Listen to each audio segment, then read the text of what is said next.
Proqramlaşdırma, C#, uğurlu proqramçı olmaq, yəni bunlar nədir? Ümumiyyətlə proqramlaşdırma nədir? Düşünün ki, proqramlaşdırma kompüterin müəyyən əmrləri yerinə yetirmək üçün bir təlimat toplusudur. Çünki bizim kompüterimiz bizim bir maşınımızdır. Biz maşına minərkən ona bir əmr veririk ki, məsələn, D-yə at, R-yə at, neytrala at, maşının açarını fırla, maşın koda düşsün. Və ya müxtəlif əmrlər var ki, müxtəlif bir düymə ilə idarə edəcəyimiz işlər var. Həmçinin kompüterdə bizim maşınımızdır və biz buna müəyyən bir əmrləri verməliyik. Və bu əmrləri vermək üçün də yəni proqramlaşdırmadan istifadə edirik. Burada bir nüans meydana gəlir. Proqramlaşdırma və kodlaşdırmanın fərqi. Ümumiyyətlə gəlin görək biz proqramlaşdırma ilə nələri bacara bilərik. Birincisi biz bir problemi həll edə bilərik. Məsələn, bizim qarşımıza hər hansısa bir problem çıxıb, onu həll edə bilərik. Məktəbə getmək, alqoritm qura bilərik məsələn, alqoritmlər qura bilərik. Yaradıcı olmağa bizi vadar eləyir proqramlaşdırma ki, məsələn, hər hansısa bir interfeys yaradırsa, onun üçün bizə bir yaradıcılıq gücü verir. Texnoloji həllər qurmağa imkan verir. Yəni bu kimi bizə halları sunmuş olur. Və kodlaşdırma nədir? Çünki bəzən proqramlaşdırma, kodlaşdırma eyni anlayışlar kimi başa düşülür. Xeyr. Kodlaşdırma əslində proqramlaşdırmanın bir hissəsidir. Və o tapşırıqları kompüterimizin başa düşə biləcəyi dildə çevirmə prosesidir. Məsələn, biz salam yazdığımız zaman kompüter salamı salam kimi başa düşmür onun beyni. Onu 0 və 1-lər şəklində başa düşür. Ümumiyyətlə kompüterin beyni 0 və 1-lərlə işləyir. Onda əlavə belə deyim, kod yoxdur. S hərfi, L hərfi, onların hamısı dediyim kimi 0 və 1-lərə çevirir və o əmrləri elə başa düşür. Və proqramçılar da müəyyən dillər vasitəsilə bunlara deyirlər proqramlaşdırma dilləri. Bunlardan istifadə edərək öz fikirlərini, öz quracaqları alqoritmləri artıq bildiyimiz kompüterə vasitəsilə koda çevirir və kompüterə başa salırlar. Və kod bizim proqramlaşdırmanın əsas hissəsini təşkil edir. Yəni proqramlaşdırmanın təməli koddur. Biri var koder, biri var mühəndislik. Bunlar tamamilə ayrı-ayrı anlayışlardır. Hər kəs koder ola bilər, yadda saxlayın. Hər kəs, bu gün inanın, birinci sinif uşağını belə gətirsən, öyrətsən ki, filan ardıcıllıqları yaz, 1, 2, 3, ona baxsa götürüb copy-paste edib yaza biləcək. Amma hər kəs mühəndis ola bilməz. Çünki mühəndislik uzun, əziyyətli və çox öyrənmə tələb edən bir şeydir. Və əgər bu sahədə sizsə çalışın, mühəndis yönümlü olun. Mühəndis kimi işə baxın, mühəndis kimi yanaşın. 8 ayı 10 ayı bitirim, davam eləyim kimi yox. 8-10 ay bitsin, mən belə deyim, gedim hər hansısa bir şirkətdə işləyim, X şirkətində işləyim deyə yox. Mən orada getdim mühəndis olmağa çalışıyorum. Çünki mühəndis olanda maaşınız da daha yüksək olur. Və mühəndisə hər yerdə tələb var. Mühəndis işdən çıxanda da onu çıxarmanı istəmirlər. Yəni əlavə belə maaş təklif edib onu işdə saxlayırlar. Amma koder elə deyil. Koder bu gün işdən gedirsə, inanın onun dalınca heç kim düşmür. Nə ona axtarmır, nə ona refer olmur, heç bir şey eləmir. Ona görə çalışın mühəndis yönümlü olun. Və gələk əsas məsələyə. Backendçilər kimlərdir? Ümumiyyətlə gəlin bir proqramın meydana gəlməsi üçün hansı yolları gedirik, onlara diqqət eləyək. Sonra backendə gələk. Baxın, bizim bir X şirkətimiz var. Bu X şirkəti özünün bir layihəsini yaratmaq istəyir. Çünki layihələr növbənövdür, çoxlu layihələr var. ERP-si olsun, CRM olsun, web layihəsi olsun, mobile olsun, oyun olsun, desktop olsun. Yəni bunların hamısı belə deyim, bir proqramdır və şirkət deyir ki, məsələn, mən bugün bir web tətbiq yaratmaq istəyirəm. Məsələn, Sofiyanın mən bugün bir saytını yaratmaq istəyirəm. Bunu burada proses necə gedir? Birinci, artıq şirkətin rəhbəri özünün belə deyim, project meneceri olur ki, hansı ki bu layihələrin idarə edilməsidir ki, Həmin project menecer əsasən IT layihələrinin idarə eləməsi. Çünki şirkətin birdən çox layihəsi ola bilər, başqa layihələri ola bilər. Bizim sırf IT üzərindən gedirik biz. Gəlir, deyir ki, mən belə bir layihə istəyirəm və okey, project manager deyir ki, tamam, mən bunu ətraflı sizin üçün hazırlayayım. Bunun üçün müəyyən bir büdcələmə ayrılır. Yəni bu project managerin işidir. Və artıq hazır olanda layihənin məbləği falan, büdcəsi falan okeylənir. Layihəni təsdiqləyir. Ondan sonra iş gəlir UI UX-lərə. Hələ ki proqramlaşdırma üzərinə gedilmir. UI UX-lər kimdir? Bizə dizaynı verən. Hansı ki, birinci olaraq bizim görəcəyimiz dizaynı, interfeysi bizə təqdim edənlərdir. Bunlar da öz işlərini Figma üzərindən yığırlar. Məsələn, deyirlər ki, belə bir sayta baxaq, elə belə.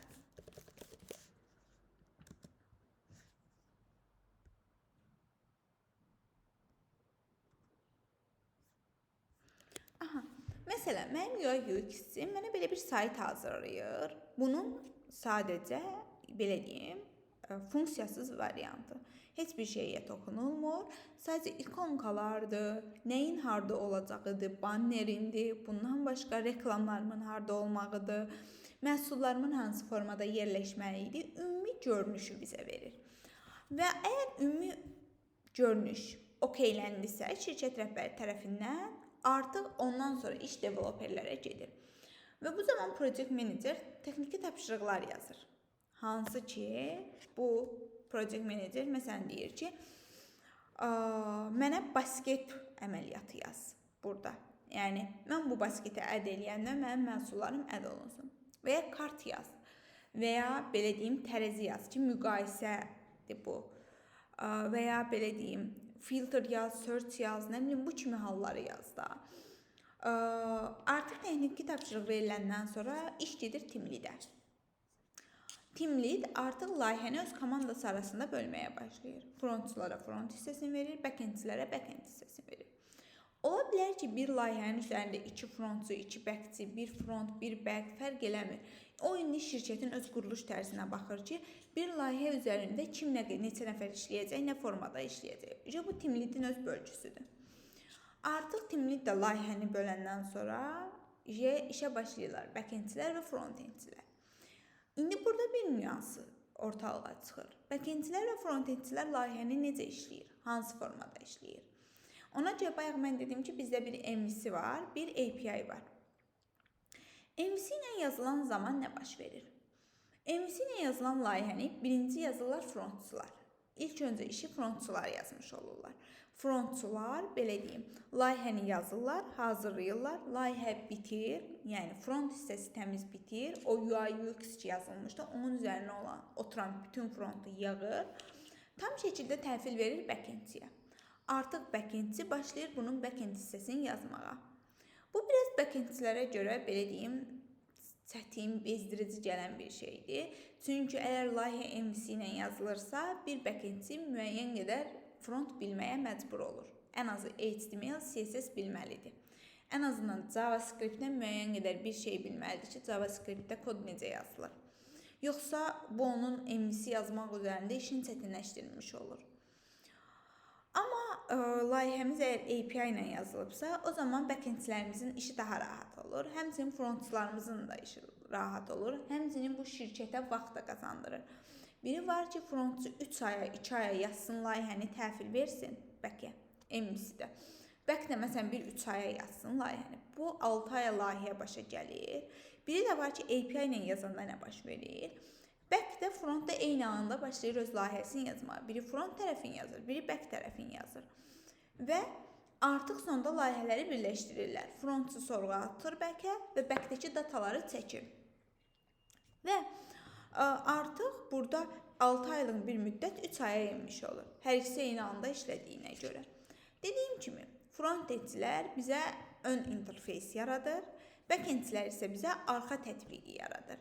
Backendçilər əsasən web tətbiqləri, mobilin və server tərəfini yaradır və onları idarə eləmə işlərinə baxır. Həmçinin buna verilənlər bazası, layihələnməsi, idarə edilmə, təhlükəsizliyi ilə bağlı olan, performansla bağlı olan məsələlər aiddir ki, bunu bəzən backendçilər eləyir. Məsələn, əgər bir şirkətin DevOps-u yoxdursa, məcburdur ki, backendçi bu layihəni deploy eləsin. Yəni productiona çıxartsın. Yox, əgər şirkətin, yəni DevOps-u varsa, problem deyil. Yəni artıq onlar deploy eləyəcək bir backendçinin, yəni bir belə deyim, developerin layihəni deploy eləməyinə ehtiyac yoxdur. Bəs MVC ilə API-ın başqa bir fərqləri nədir? Dediyim kimi, əgər bizim şirkət bizdən bir layihəni, həm belə deyim, desktop layihəsini, həm web layihəsini, həm mobilini istəyibsə, bu zaman MVC ilə yazmaq bizə əlavə vaxt itkisidir. Çünki MVC ilə yazdığımız zaman həm backendçilər əslində həm backendçi, həm frontendçi neyniyəcək? Bir dənə front yazacaq, bir back yazacaq. Bir front, bir back, bir front, bir back. Yəni desktopa ayrı front yazacaq, webə ayrı yazacaq, mobilə ayrı yazacaq. Çünki burada responsivlik falan pozulur və bizim məsələn indi web formada açdığımız layihə ilə bizim mobildə açdığımız layihə üst-üstə düşmür heç vaxt. Görsəz, indi baxın özünüz də evdə məsələn belə deyim, hər hansısa bir proqramı götürün, onun web variantına baxın, bir də mobil variantına baxın. Və bundan əlavə var desktop layihələr. Məsələn, milyon aparatlardır, bu kimi pul köçürmə aparatlarıdır. Bunlar desktop layihələr gedir, yəni. Və bunları yazmaqdan ötürü də yenə dediyim kimi bir MVC, bir API, bir MVC, bir API yazılmalıdır hərəsinə. Bu da əlavə vaxt itkisidir, əlavə resurs itkisidir. Yəni sənin bir ilin içində 3 məhsulun productiona çıxacaqdırsa, bu müddət uzanır. Amma API ilə yazanda necədir? Back bir dənə back yazır.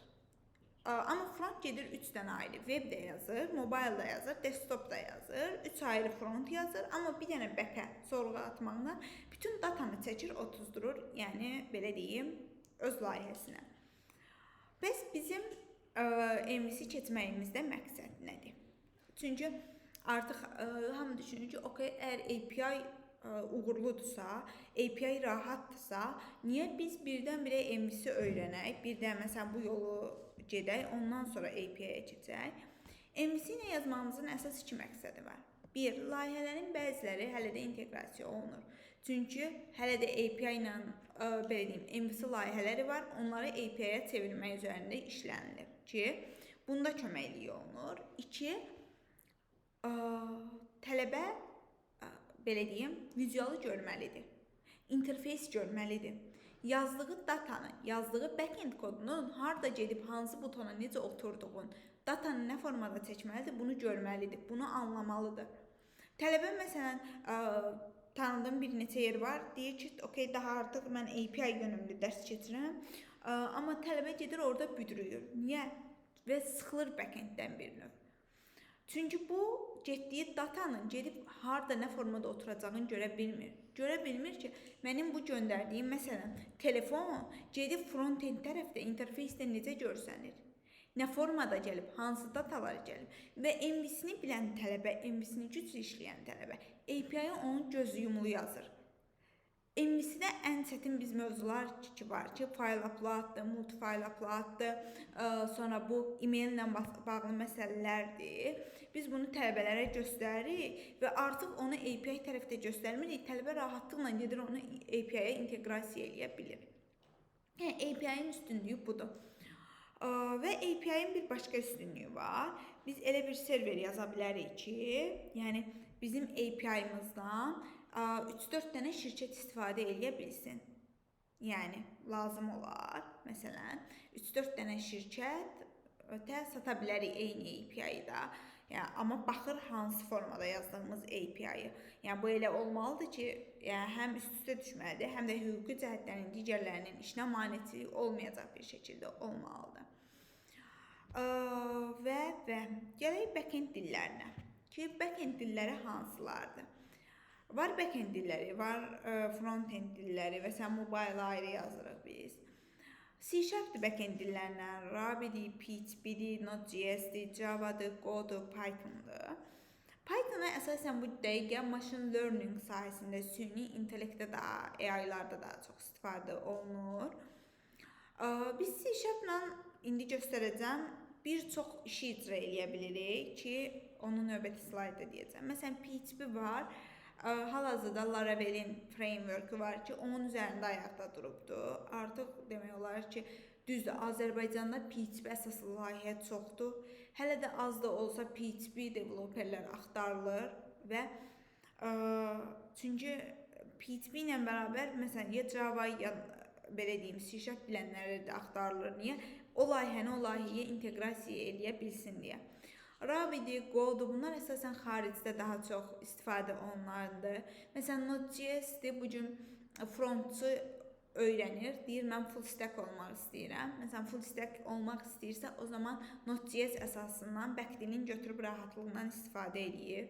C#-a rəqib olan dillərdən biri Java-dır ki, o da Azərbaycanda yetəri qədər yerlər istifadə edir. Demək olar ki, bu gün 10 vakansiyadan 5-ə 5 gedir. Həm Java var, həm C# axtaran yerlər var. Bəs belə müqayisə hansı daha çox tələbat var? Bax, belə deyim, elə C# təhlükəsizlik baxımından daha yaxşıdır deyə. Artıq son layihələr, məsələn, bankların çoxu belə Rabitə idi də, səhv eləmirəmsə Java-daydı. Rabitə bank Java-daydı. Təzəlikcə C# developer götürdülər artıq. Yəni illərdir bunlar Java yazıblar, C#-a keçiblər. Əvvəl amma Rabitə sırf Java üzərindən idi. Çünki mən onların bəzi şirkətlər var ki, ümumiyyətlə onların vakansiyaların daima belə deyim, izləyirəm ki, harda hansı vakansiya var, hansı dil götürür. Məsələn, Turanbankdır, C# idi. Məsələn, son gördüyümdə Java-da axtarırdı onunla yanaşı, amma C# da var idi. Yəni elə Aha, buyurun. C++ fəslətər. Aha. Baxın, C++ Azərbaycanda yoxdur. Çox təəssüf olsun ki, yəni araşdırılmalarında elə, amma xaricdə tələb olunan bir sahə olubdur. Yəni çünki mən özüm belə öyrənəndə mən C-dən başlamışam.